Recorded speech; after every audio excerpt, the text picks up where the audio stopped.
Hi dear follower, this is Red helping you to speak native-like English. I hope that you're doing well. In today's lesson, I've brought to you a series of 10 sentences or 10 contextualized sentences where I'll try to explain to you more or in detail those interactions between English past tenses.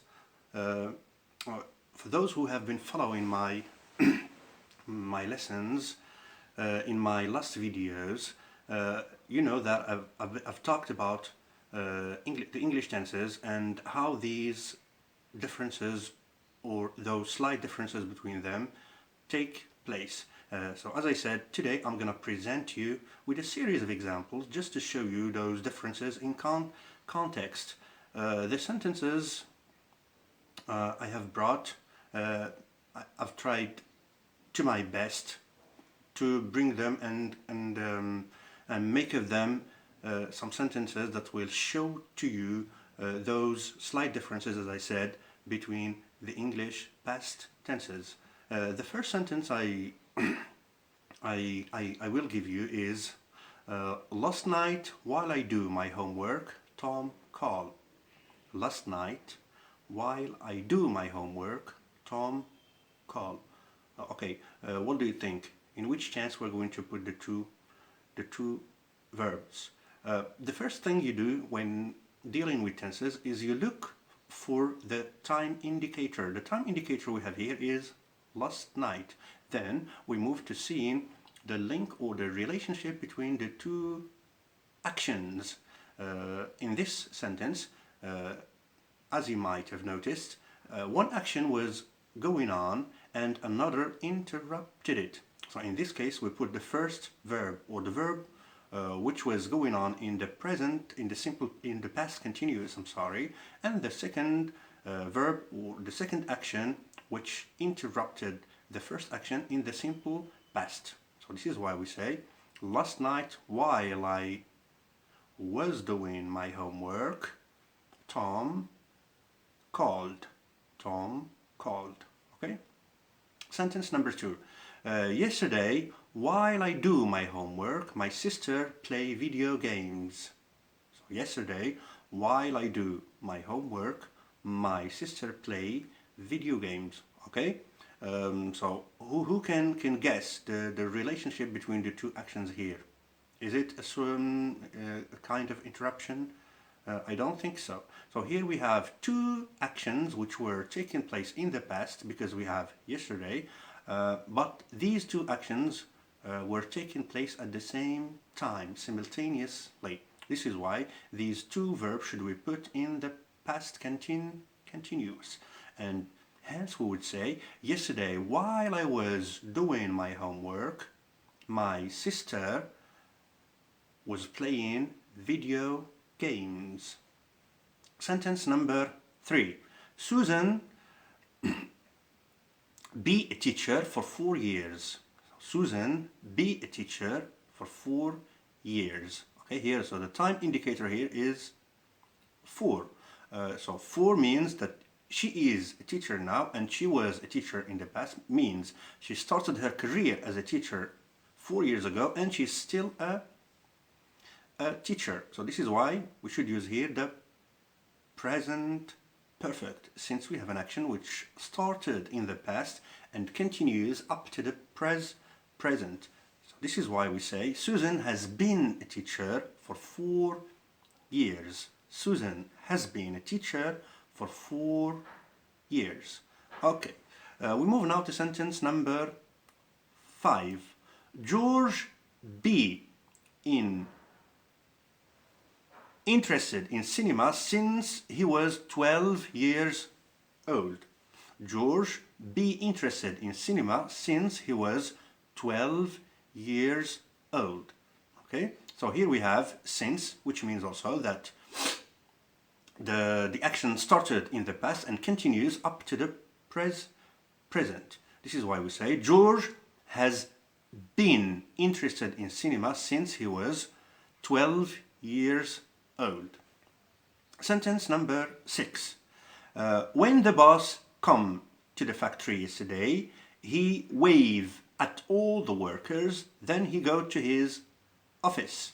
when the boss came to the factory yesterday, he waved at all the workers, then he go to his office. So here we have a succession of actions in the past.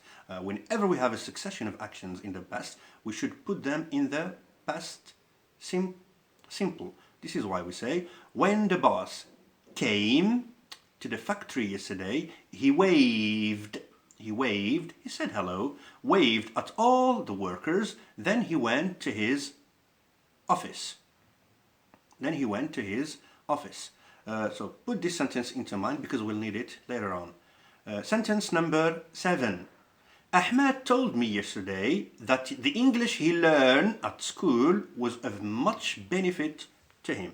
So Ahmed told me yesterday that the English he learned at school was of much benefit to him. So here we have actions. So I'm talking about yesterday because Ahmed told me yesterday about something that happened before yesterday. So this is why here we should use the past perfect, because we have an action in the past which took place before another action in the past. This is why we say Ahmed told me yesterday that the English he had learned at school was of much benefit to him. So as I said, if you compare this situation with situation in number 6, you're going to see the difference. In situation number 6, the focus is on the succession of action. It's not on which action took place before or after the other. But in this sentence, the focus is on that kind of which action took place before another. This is why we use the past perfect simple. Sentence number 8.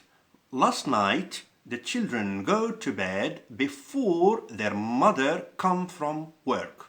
Last night, the children go to bed before their mother come from work. Okay, so here we have also two actions, and the relationship between them is one of which one is before the other. Okay, so last night the children go to bed before. So the action of going to bed is before the action of coming of the mother. This is why, well, we should say last night the children had gone to bed before their mother came from work. So last night the children had gone to bed before their mother came from work. Sentence number 9. I am really exhausted. I work for 4 hours. I work for 4 hours. So which means I am exhausted now. I work for 4 hours means I started work 4 hours ago and now I am exhausted, which means that the action started or took place in the past and has some effect in the present. So this is why we should use here the present perfect simple or continuous. I'm really exhausted. I've been working. So because we have here some continuity, we should use the present perfect continuous. I've been working for 4 hours. So the indicator here is that I am. When I say I am, means I'm talking about now. The last sentence, it's sentence number 10. My mother was very tired because she revised with me for 4 hours. So here we have my mother was in the past. She was very tired. Why? Because she revised with me for 4, means she started revision with me 4 hours before last something in the past. So this is why here we should use the past perfect continuous. We have continuity. She had been revising with me for 4 hours. Okay, I hope that these 10 sentences I've tried to pick up have will make you able to make those differences between English past tenses clear in your mind. Expect me in next videos. I will bring you more exercises and more content. Just help me by following and by subscribing. So subscribe to my channel if you are interested. If you like the video, strike a like, and thank you so much. I'll see you next video.